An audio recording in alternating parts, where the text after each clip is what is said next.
Uy, grabe, nakita ko yung mga idol ko sa pag-food vlog. Dati napapanood ko lang to sa TV, ngayon abot kamay ko na sila. At legit, sobrang down to earth nila.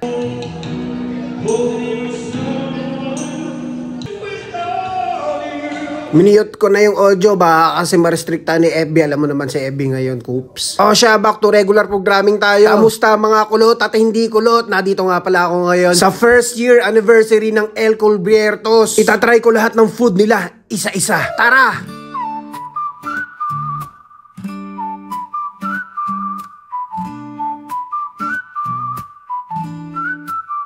Sa simula, hayaan mo ang malikot na isip.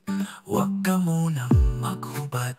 Simulan mo sa malumanay na paghalik. Sa pisngi, sa labi, magyakap kayo. Humiga ng sabay habang ang mga nguuso ay ayaw pang maghiwalay. Pagkatapos, pagkatangin ng kamay, huwag mong pigilan kung saan man makarating. Sa suso, sa tiyan, sa pagitan ng mga hita, hanapin mo ang kiliti. Gamitin mo ang iyong dila. Hayaan mong lumipot patungo sa kanyang lawa. Namnamin mo ang bango at alat ng balat. Simsimin mo ang pagitan ng kanyang mga daliri. Lasapin mo ang bawat singit na hindi sinisikatan ng araw. Ang likod ng tainga, ang bato, ang likuran. Isama mo na pati talampakan. Huwag mong pikilin, huwag mong pikilan.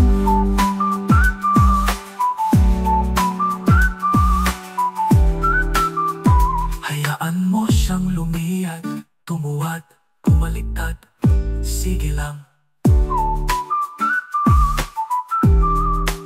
Pagkatapos, kapag sapat na ang iyong paninindigan at tama mo na ang pagsisisi. Overall, masasabi ko bawat food dito may impact. Uy, impact! Bawat food kasi may kanya-kanyang signature. Tama yung lasa para sa mga Pilipino. At pagdating sa ibang nationality, maipagmamalaki natin. To be honest, may nakita ako mga ibang lahi dito at kita ko sa mga pagbumukha nila na nag-e-enjoy sila. Parang ako, happy tummy na naman. Doon sa mga hindi pa nakakain dito sa El Cubiertos, nako, highly recommended na naman siya. Bukod kasi sa food, meron pang entertainment at pwede pa kayong makikanta. Every day of the week, of the month, of the year, open na open siya. Parang ikaw, naka-open relationship pero may sekretong jowang iba. Uy! Joke lang, huy!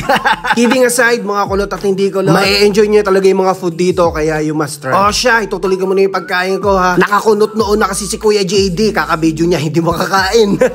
Maraming salamat El Cubiertos for having me. Ako nga pala si Maki, never been, kulot represent. Yeah! Kanyo, simsimin mo ang pagitan ng kanyang mga daliri.